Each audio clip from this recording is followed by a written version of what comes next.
Toujours un réel plaisir de vous retrouver sur 7Afrique TV. Mesdames et messieurs, bonjour et bienvenue dans ce nouveau numéro de votre émission Ils ont osé, l'émission qui promeut l'entrepreneuriat et tout ce qui est start-up. Aujourd'hui, nous recevons M. Issa Touré, directeur général de Azerty Informatique, une agence de communication digitale. M. Touré, bonjour. Bonjour. C'est un réel plaisir de vous recevoir ici dans les locaux de 7Afrique TV. Ma première question, M. Touré, pouvez-vous nous faire une brève présentation de votre agence? Je commence par remercier 7Afrique de m'avoir invité dans vos locaux.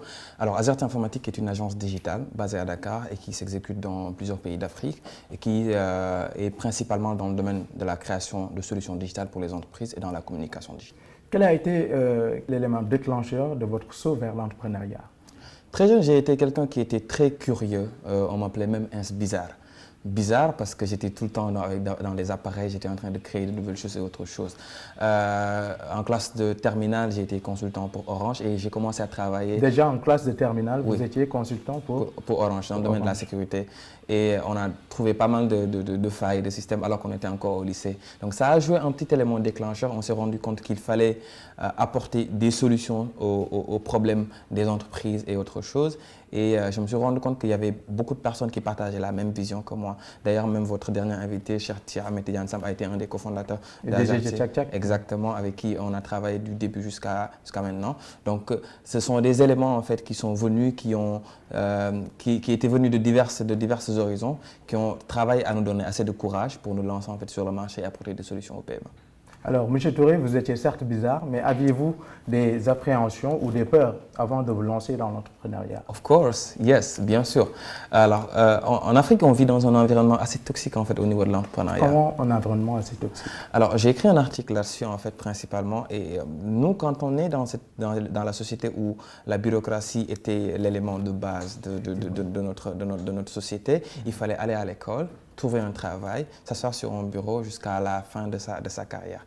Moi, je pensais de manière différente. Et la peur principale que j'avais, c'était le fait d'être un déviant au niveau de la société parce que ce n'est pas ce que la société attend de toi. Tes parents veulent que tu ailles dans une bonne école, que tu trouves un bon emploi. Alors qu'à un moment donné, les idées créatives que tu as, ça ne peut pas se scaler en fait souvent dans un cadre. Donc, qu'est-ce qu'il faudrait faire? Soit être entrepreneur, soit être intrapreneur ou soit être un suiveur. Donc, même quand la personne est dans une entreprise, elle doit être aussi intrapreneur. Donc, j'avais cette peur de ne pas pouvoir me fit en fait et trouver ces déséquilibres-là. Au fur et à mesure, c'est l'expérience en fait qui m'a appris à me consolider. Et je pense que c'est ce que la jeunesse a compris actuellement parce que 60% des jeunes sénégalais et africains sont actuellement impliqués dans la création d'entreprises ou sont entrepreneurs. Mais ma prochaine question, c'est est-ce que vous avez eu une expérience avant de lancer Azerty Informatique, une expérience entrepreneuriale? Oui. Comment ça s'est passé? Est-ce que ça a réussi, ça a échoué? Je dirais que je l'ai arrêté. Je m'explique. Je me suis rendu compte qu'il y avait un besoin. Rappelez-vous du temps de Skype. Skype était venu dans les années 2008, 2009, 2010.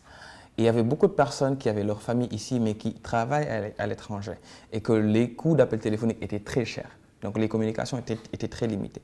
Skype est venu et les gens ne connaissaient pas Skype. Et qu'à côté, Orange avait lancé ses premiers dongles, ses clés de connexion Internet.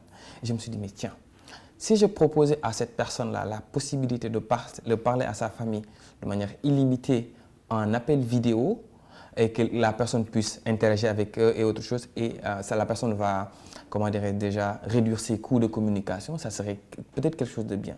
Je l'ai testé 1-2 fois sur quelques familles, et les gens payaient très cher pour avoir ça. Et qu'est-ce que j'ai fait? J'ai commencé à recruter des boys. Est-ce qu'on peut dire que vous avez pensé à la place de la population, c'est-à-dire au lieu de vous adonner à une étude de marché?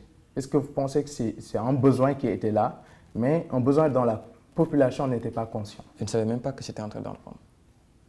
J'avais trouvé une opportunité de business et je me suis mis là-dessus. C'est plus tard que je me suis rendu compte que oui, il y avait un besoin, j'ai répondu à ce besoin-là et qu'on pouvait même faire un business model sur ça. Plus tard. Et comment faites-vous avec la concurrence? Parce qu'il y a beaucoup de jeunes qui se lancent dans tout ce qui est agence digitale, il y a beaucoup de communauté managers, comme on dit, les artistes en ont, les comédiens en ont, ils ont tous maintenant une présence constante dans tout ce qui est réseaux sociaux par le biais justement de ces community managers-là. Comment vous faites avec la concurrence? Qu'est-ce qui fait votre touche particulier? Je pense qu'il y a beaucoup de choses à faire et que chacun y trouve en fait un espace où il peut s'exprimer. Alors, nous, on ne fait pas principalement ce que font les community managers. Nous, on est une agence digitale. On crée des solutions. C'est-à-dire que l'entreprise ou les gens, ils posent un problème et nous, on crée une solution innovante par rapport à ça.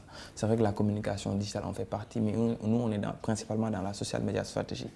Vous faites un chiffre de 1, on va faire de telle sorte que vous faites un chiffre de 100 en utilisant d'autres outils différents.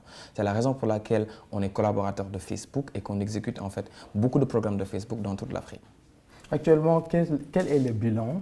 Le bilan, c'est-à-dire vos grandes réalisations jusqu'ici. Okay. Ce dont vous êtes fiers d'avoir accompli jusqu'ici avec votre agence de communication digitale.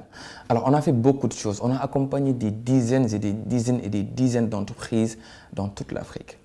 Et en fait, le fait de voir qu'une entreprise qui venait à nous, maintenant fait le triple ou le quadruple de son chiffre d'affaires, ça fait vraiment chaud au cœur.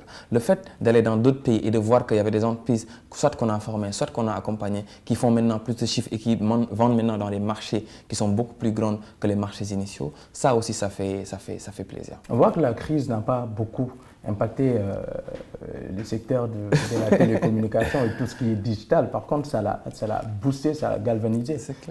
Quels sont les impacts positifs justement de cette crise dans le monde digital? Ça répond à un advocacy qui se faisait depuis très longtemps. On disait aux gens, digitalisez-vous. Il est temps. Parce que vous allez dépenser moins d'argent, parce que vous allez être beaucoup plus positif, parce que vous allez être beaucoup plus visible. Quand le coronavirus est venu, malheureusement, ça a été une pandémie, mais ça a permis en fait de conscientiser les gens pour qu'ils se focalisent sur la digitalisation.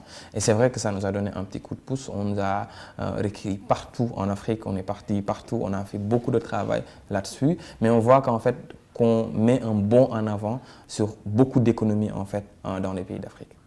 Que conseillez-vous à ces entreprises-là qui étaient venues vers vous lors de cette situation de crise, de maintenir ce qu'ils sont en train de faire ou d'innover davantage? Quels conseils les donnez-vous? Principalement d'innover. Les gens, ils ont trop souvent tendance à se focaliser sur du papier, sur des business plans ou autre chose. L'école principale, c'est l'expérience. Et l'école principale, c'est l'expérience. C'est l'expérience. Il faut agir, il faut écouter le marché, il faut faire beaucoup de tests jusqu'à qu'on puisse avoir des résultats innovants tous les jours. Donc en fait, ce que je pourrais conseiller aux jeunes, le mot principal, c'est ça, ils ont osé, c'est d'oser. Il faut oser, mais aussi ne pas trop se focaliser en fait sur des idées basiques. Il ne faut pas avoir des œillères. Il faut écouter son consommateur et créer un produit qui respecte le customer service. Alors, M. Touré, est-ce que vous pouvez nous résumer AZERT Informatique en 3 mots? C'est la créativité, la productivité et la créativité. Merci beaucoup, M. Touré. Ça a été un plaisir de vous recevoir. Ça a été un plaisir aussi pour moi. Mesdames et messieurs, c'est ici que va prendre fin votre émission Ils ont osé. Aujourd'hui, nous avons reçu monsieur le directeur général de AZERT Informatique, Issa Touré, qui nous a parlé de beaucoup d'aspects entrepreneuriaux, un monsieur qui était à la base bizarre. Donc, soyez bizarre et osez. Merci beaucoup, à la prochaine.